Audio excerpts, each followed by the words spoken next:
Forbes nəşrinin verdiyi məlumata görə Ukrayna mart ayı ərzində Rusiyanın ümumilikdə 1644 artilleriya qurğusunu məhv edib ki, bu da 18 ay əvvəlki ilə müqayisədə təxminən 3 dəfə çoxdur. Müqayisə üçün qeyd olunur ki, Amerika Birləşmiş Ştatları ordusunda cəmi 3000, Böyük Britaniya ordusunda isə cəmi 200 artilleriya silahı var. Bundan əlavə mövcud videolar və peyk görüntüləri göstərir ki, Rusiya etkiləri kompensasiya etmək üçün Sovet dövrünə aid silah anbarlarını sürətlə boşaldır. Üstəlik Rusiya nadir kalibrli Şimali Koreya silahlarını almağa başlayıb. Bu da öz sistemlərinin çatışmazlığına işarə edə bilər. İndiki məqamda nəşrin Moskvanın silah və texnika ilə bağlı çətinliklərlə üzləşdiyini deməsi həqiqəti tam olaraq əks etdirmir və bu Kremli hər hansı bir çətinliklə üz-üzə qoymur. Belə ki, ilk olaraq Rusiyanın Şimali Koreyadan silahlar alması öz sistemlərinin çatışmazlığına işarə etmir. Çünki Ruslar həmin silahları Pxenyana lazım olduqda geri alacaqları şərti ilə özləri veriblər və indi də ödənişsiz formada müharibədə istifadə edirlər. Digər tərəfdən Rusiya qanunlarına əsasən hər bir müəssisə,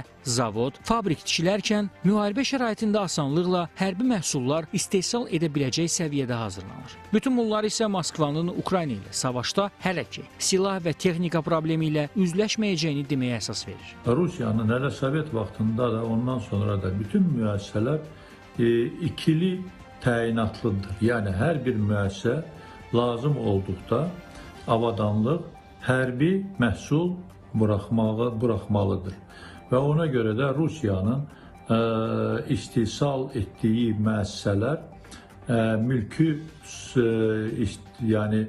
mülkü məhsulu istehsal etsə də, texnikanı istehsal etsə də ancaq hərbi yönlü sənayeyə keçməsi və hərbi yönlü məhsulların istehsal etməsi daha belə deyək, keçid daha rahatdır, keçid daha sürətlidir və bugün gedən döyüşlərdə biz görürük. Digər tərəfdən müharibədə Ukrayna müdafiə edən tərəf olduğu üçün asanlıqla Rus texnikalarını məhv edə bilir. Təbii ki, Moskva da bu faktı nəzərə alaraq bəzi məqamlarda daha çox köhnə texnikalardan istifadə edir. Bununla belə diqqətdə saxlanılmalı bir məqam var ki, istər Forbes nəşrinin, istərsə də Ukrayna tərəfinin Rusiyanın itkiləri ilə bağlı verdiyi statistika müəyyən nöqtədə həqiqəti tam olaraq əks etdirmir. Belə ki, Şərqi Avropada tərəflər həmçinin hibrid müharibə də aparır ki, həm Kiyev, həm də Moskva qarşı tərəfin motivasiyasını pozmaq üçün şişirdilmiş rəqəmlərdən istifadə edir. Unutulmaması gereken şey şu ki,